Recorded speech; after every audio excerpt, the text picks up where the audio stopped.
Dema xoş temaşevanên hêja bi beşekenûya ajanda û bi agahiyên dawiyê çand û hunerê dîsa em li pêşberî we ne.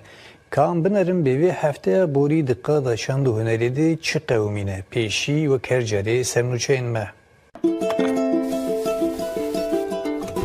Filmê Kurd gava şit li mezin dibin piştî Uruguay li Japonya jî xelata filmê herî baş girt.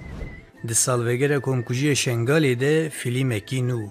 Nameyên ji Şengalê. Ji komîna Şanoyê li Efrînşeh bayê perwerdeya Şanoyê. Li Qamişlo pêşbîrka nivîskarên pêşerojê. Pirtûka nivîskarê girtiya ji bo bîranîna Cemîle Çağırga. Berçem. Pirtûka Leyla Ekin jî ya çîrokên herêma Botanê. Hebana çîrokan. Klîba dawiya Deniz Deman. Vora Vora. Ajanda. Di şopa çand û hunerê de.